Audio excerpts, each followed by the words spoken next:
If you haven't heard, I hate co-ops. I don't like them very much. There are very, very few that I even enjoy. So this list actually means a lot more coming from me because I don't like this genre in its entirety. I'm a very competitive person by nature, so by having a list of my favorite co-ops, you know these co-ops can be very big bangers. The criteria for this list is that the game has to be fully cooperative, no team-based, no semi-co-op, no winner, everyone wins or no one wins at the end of the game. Additionally, I have to like this game, which is probably the hardest criteria to find in the category of cooperative games for me. Do me a favor and comment your favorite cooperative board game below. I want to see if I've played it. I would love to hear it. Let me know what that is in the comments of this video right now before you watch my list. There are only 10 on this list, and I'll tell you the ranking of the game and the tier list of the game and why it's on this list. I'm Caravan Dan from Gaming Caravan. Let's get started. Starting off at number 10, we have Hard to Get. Hard to Get is actually ranked number 91 out of 114. It's in my D-list category, but that's because I very, very much do not like code names. If you enjoy code names, you want a group-based game that's good for everyone in the room, regardless of age, background, whether or not they play games or anything like that, this game is fantastic for you. In this game, there's going to be one clue giver, and everyone's trying to determine what the word on the table is. There can be 25 words on the table, and we have to find out which one the clue giver is trying to hint towards without giving any clues other than what's on the card. A card will say sweet or sour, and they have to think, is this word more sweet than sour or more sour than sweet? Once they put the card face up, that's what they're choosing. So if I put sour face up, that means it's more sour than sweet. You guys have to eliminate everything else that's more sweet than sour on the table. After 5 rounds, you have to have one word left in the entire game. If you ever eliminate the word, then you lose the game, and they will tell you at the end of the round. It's a very good time, very fun. If you enjoy codenames, you're gonna love this fully cooperative game. Hard to Get. Next up, we have Horrified Dungeons & Dragons Edition. Now, the entire Horrified didn't really make this list because it's a decent game, but I don't really want to play it that much. I'm also a huge IP fanatic. I am a big Dungeons & Dragons fanboy, so whenever I saw a Dungeons & Dragons version of Horrified using the new Horrified Cthulhu system, I was hooked. We played this game. We beat it the first try. I keep on beating that game. It's not too difficult of a challenge, but it's very fun having all the monsters on the board. I haven't done the Red Dragon yet, which is the campaign version of Horrified Dungeons & Dragons, but if you want a longer game, a lot more challenging, a lot more tables moving with whoever, up to 1 to 4 players, this is a good version for you. It's fun, it's friendly. If you mess up a little bit, you can definitely lose hardcore, so make sure you're paying attention to everything on the table and everyone's hidden abilities. Horrified Dungeons & Dragons is ranked number 62 out of 115 games and is in my B tier. Next up, we have my United system. I have not played DC United yet, but I'm sure I'm going to be a huge fanatic about it because I'm a very big fan of the first 3 seasons of Marvel United. If you don't know, Marvel United is a very lightweight cooperative game, location-based, fully variable player-powered game where everyone's going to choose one hero that comes with about 20 cards in their deck. You're going to shuffle with that deck and deal. You're going to choose a villain to go against and all their henchmen, and the location is relevant to that character. Or you can just swap everything together and just do whatever you want. There's a lot of core boxes like this. This is the Spider-Geddon core box, both from the movie and the comic book series. So it has the vampire Spider Hunters, it has Spot, and it has Superior Spider-Man as both an anti-hero and a villain, which is pretty dope. This game is super cool to do. It's not too difficult, but if you play with some restrictions, such as you can only use the characters in the core box and you don't want to use any of the overpowered characters like Doctor Strange, Squirrel Girl, etc., then you could have a lot better of a challenging time. Some of the modules are very difficult, such as Infinity Gauntlet, where you are challenged to do basically a 4-hour campaign of Spider-Geddon or of Marvel United, where you play 4 games back to back to back. It's just super fun. I have a very good time with Marvel United, but again, I am also a huge comic book background guy. Even if you are not, though, it's fun to pick these characters, see their differences, choose an easy one if you don't want to think too much, choose a harder one if you really want to strategize with your team and all that stuff. And yet this game is ranked number 61 out of 115, and it is a B tier as well. Before moving on, do me a favor and just subscribe if you like the videos, if you like my content. We do this all the time. I drop a video every single day, basically, so go ahead and subscribe to the channel if you want to see more videos like this. Next up, we have Stranger Things Upside Down, which is ranked number 59 out of 115. It's also in my B tier category. This is the only push your luck cooperative game that I know of, and I think it's definitely one of the best cooperative I've ever played. I wish it was higher up on the list, but I don't really care about the IP. So I didn't have the connection to the character that you might have if you watch the show. Stranger Things is a Netflix show about a bunch of kids trying to understand the horrors of their world and frame a reference to Dungeons and Dragons, but has nothing to do with Dungeons and Dragons. Don't get dismayed or don't get distracted by that. This game is a game where everyone's going to choose a character in the game. You start with about 5 cards with different variability numbers on there. It could be 1, 2, or 3. You have to go around the board and try to fight off the patrol vans, fight off the demigorgons or the demidogs, fight off the challenges at each location. Each location has a stack of tokens. Only the top ones face up at the beginning of the game. You have to determine whether or not you want to take a risk by playing lower cards from your hand in order to try to meet or beat that stack, it's called. Each stack is going to be the entire token class underneath it. So if there's a 4 face up and a stack of 3, it could be potentially maybe it could be up to a 19 or a 5, 10. It can be up to 14 power. So maybe if you want to guarantee your success, you have to play 14 power from your hand. If you don't really have that, and maybe you want to take a chance and not use all the great cards in your hand, maybe you only play 10 because statistically it's probably not a 14. However, it could be a 14. So between Table Talk and Pushing Your Luck, it has a lot of high stakes situations in the game. It creates a lot of contention between the players, even though it's fully cooperative. And with the more players on the board, the less turns you get to do stuff. So each turn's a lot more important because at the end of every single turn, you're going to flip a card from the story deck over that does bad things to you. And the longer you take in the game to finish stuff, the deck that you use will run out, and then you have to draw more and more cards from the story deck, which makes worse and worse things happen. This game is pretty fun. I'm not gonna lie, it's very fun. I played it at the CMON Expo 2023. Now I have my own copy, and I absolutely enjoy this game. It's one of my favorite 2-player cooperative games I play with my wife. Also, there are 2 stories on here. You have season 1 and season 2. So if you want to play the game, you can play it multiple times, at least twice, which is a lot of game for a game like this. Next up, we have the new pandemic game, Lord of the Rings: Fate of the Fellowship. In this game, everyone chooses 2 characters from Lord of the Rings stories, and you're going to go ahead and try to get Frodo to throw the ring into the Mount Doom. A lot of different quests can pop up on the story that does very, very different things. There's a lot of different difficulties you have inside of the game itself, and the different combinations you have with the characters on the board with the quests in the game really determines how your game's going to take.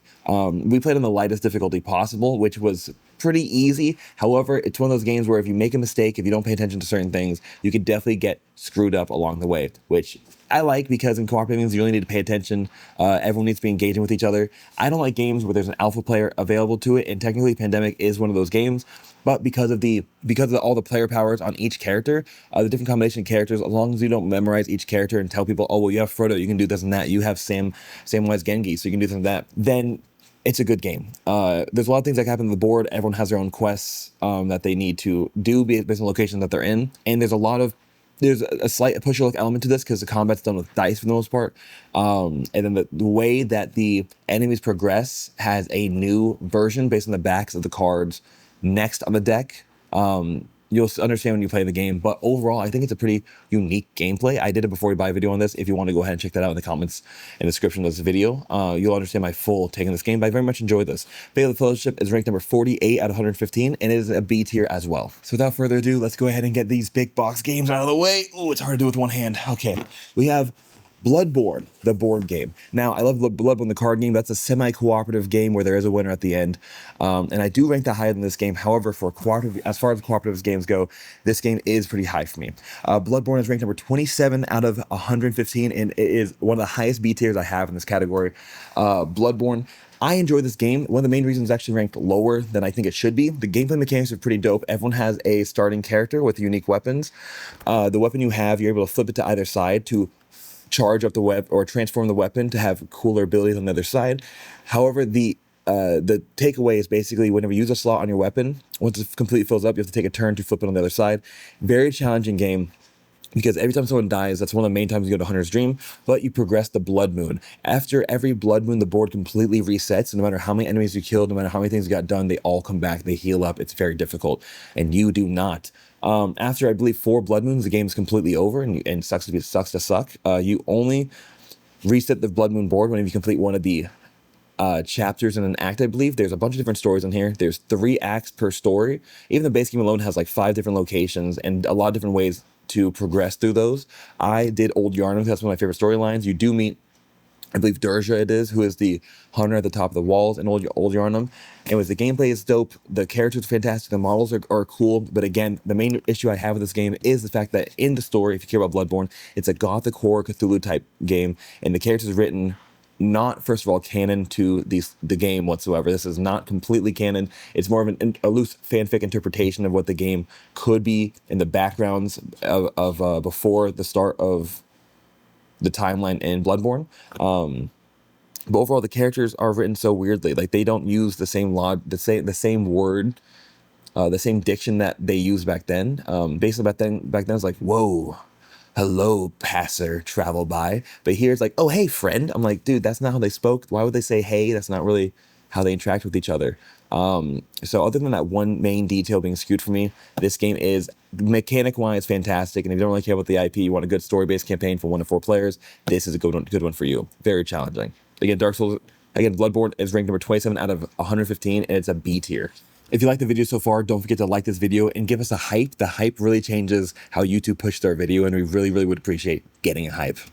Now onto the biggest game we have on this video. We have Dark Souls, the board game. This is including, first of all, no expansions. This is strictly the base game, including some foam insert that came with it, which is an expensive insert, but I don't like it whatsoever. I'm still working on 3D printed insert that I make for this, because also it messes up the edges. As you can tell, there's some box for it because of that insert right there. Can't wait to make my own. But the models are huge, and I do have like 5 expansions for this game, so I do enjoy it, but it's hard to find people to play with me because all the reviews that came out when the game initially came out. If you play with the new additions, I believe it's like rulebook number 5 or something like that you can find on the BGG, and play some of the home rule necessary changes, it becomes a much better, much more open-ended game. And there's a lot of different paths you can take, a lot of mini bosses, a lot of main bosses, which I think the game's pretty cool. It's a dice rolling push your luck type of game because you really have to pay attention to your build. You build the game and you have to challenge and fight these monsters in there to collect souls. The more people players you have, the more souls you have, but the more you have to split your equipment. So there's a good give and take in that right there. Yeah, playing even without the homebrew rules, really, we can play the whole first version of this game within 90 minutes, because the way the game works is you beat a mini boss and then you have to reset the board, make a new build to then make a main boss board. But if you just do the mini boss, which is plenty of game as is, as I said, it took 90 minutes to get there alone, this game is pretty enjoyable. I really do enjoy what this game is. I don't really care about the Dark Souls story, but I like the IP. But regardless, this is just like a nice medieval horror game, like gritty gameplay. When you open up the game, the first thing you see actually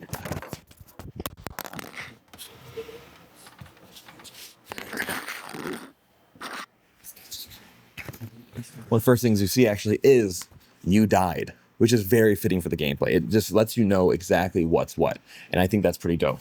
Yeah, Dark Souls is number 26 out of 115, and it is a B rank. Now going to one of my favorite IPs on this list entirely, we have Borderlands Mr. Torque's Arena. This game is a great game. If you like the IP, you're gonna love this game. If you get this game, I would say spend the extra $100 or so and try to hunt down the Vault Hunter expansion pack that comes with every single Vault Hunter that's like ever existed in the main games, all the way up to 3. This game's dope. You have Tiny Tina in here. You have Zero. You have every single hunter you could possibly imagine. Then some. You can play as Moxie. You can play as just Torque himself. A lot of different things. This game is another dice rolling type of game, but in this one, there's a lot more strategy you can take in with the weapons you have, with the ammo you have to try to control, with the monsters. Super challenging, super fun. You have to try to utilize pushing your luck with dice, because if you get hurt, you choose a die to damage, and if you choose a defense roll and fail it, that die gets damaged. If you choose to use one of your damage dice and roll it and fail again, that's when you die. So technically you can die as early as you want, or use all 3 dice before you die and try to heal up and stay alive. The game ends whenever you run out of money, basically. Money is very challenging to get in this game entirely. There's some cool side missions you can go on. There's some cards that really change the gameplay. There's some spotlight cards that affect everything. And there's tons of expansion packs for this. And the main issue with this, the reason why it's not higher on this game or higher in this ranking, is because of the fact that there's so many effects. You have to look at the rulebook a million times, and the rulebook sucks. There's a new game, core game coming out called, I believe it's like Mr. Torque's Arena 2. If they don't fix the rulebook, they have not learned anything. Because the main reason this game sucks is the rulebook sucks. There's so many keywords that are like slightly different than other keywords. Like instead of dropping 3 items, it's dropping 4 items, and that can change the entire keyword. So I have to look through the whole rulebook for this one keyword. It's annoying how many specific keywords are in this game. I wish they didn't do that. personally, but it's still a good game. But again, the amount of keywords in this game and how bad the rulebook is really to drop it a little bit in my eyes. But the gameplay itself is pretty fun and very enjoyable. It's a nice another campaign. As you can tell, I kind of like these campaign games. But you can also play all in one shot. Just choose a mission, do it, go ham, and have fun. And no matter what, you have to play with 4 characters in the game, which I like a lot. Because if you play with 1 player, it's still 4 characters. 2 players, still 4 characters. You don't have to change the variability of the game. It's really about how many characters each individual person controls, which I think is a great way to balance the player count by just having a set game, and then you guys decide the rest. So yeah, this is the highest ranked B tier we have. It's number 25 out of 115, and it is a B tier game. Now on to our last 2 games. These last 2 games are fantastic. We have Marvel Zombies. I picked the small box because I had to carry so many big boxes over here, but this is Marvel Zombies. If you don't know Zombicide system entirely, it's a very unique system where heroes are very unique system where you play as survivors of zombie apocalypse. You have to try to do a campaign, which is going to certain places, doing certain things, and then excavating. Depending on which type of game you play, when you do the mission entirely, you just win automatically. Sometimes you have to leave the location to win, like you have to grab someone and leave. Marvel Zombies, I think, does this fantastic. I think Marvel Zombies does it best because you play as the zombies and you have to try to kill the heroes. And it's very fun because you're a lot more powerful as the zombies because both is Marvel IP and also the fact that you're playing as the villains of the heroes. I think it's a lot more enjoyable than playing as the other Zombicide systems. I do enjoy Zombicide entirely overall. I have it Before You Buy for White Death already released. If you want to go on my channel, check that out. I really, really enjoy Zombicide White Death. But Marvel Zombies is still my #1 peak, both because of the IP, but also because of how strong you feel without having to scale very well. Because Zombicide sometimes has to be like you have to scale to a higher amount in order to feel like you're doing anything significant in that game. But in Marvel Zombies, you don't have to wait for items. You don't have to wait for anything. You have all the abilities on your character card. The zombie traits are cool, but they're not really like make or break who you are. And then if you eat certain survivors, you get their abilities, which I think is pretty fun. So yeah, Marvel Zombies is my #2 game. It is the lowest ranked A ranked game we have, but I only have like 28 ranked games. So this game is number 24 out of 115, and it is my lowest A ranked game. Before getting to our #1 pick, do me a favor and subscribe to this channel if you enjoy what you're watching. Please, trust me, you'll like the future videos as well. Going on to my favorite board game of all time, ranked number 22, which is an A ranked game, which is so hard for me. I want you to know, like, being in my top 25 games is a big deal. And the fact that a couple cooperative games made the list, it shows just how quality I see those cooperative games. And this game actually has no IP. I know the past like 5 games were all IPs I enjoy. This one has an Alice in Wonderland's IP that I don't really necessarily care about too much. But it is Paint the Roses. And Paint the Roses, it's a logic-based cooperative game where we are all trying to give the other players at the table hints to the recipe we have in our hand. And they have to try to guess what the recipe in our hand is based off where we place tiles on the board.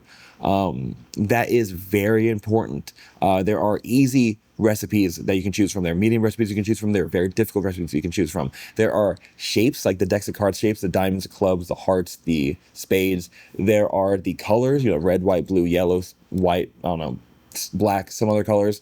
And the easy ones deal with the shapes, the medium ones deal with the colors, the hard ones deal with both. And I think that it's a very, very fun logic-based puzzle. You really have to kind of push it and have like one person do easy clues, one person do medium clues, one person do hard clues, and just have as many people as you want in that. I think it plays 4 or 5. We played a 3-player game. I would play a 2-player for sure. I think a 3-player game was peak because you can have one person do medium, one person do hard, one person do easy clues.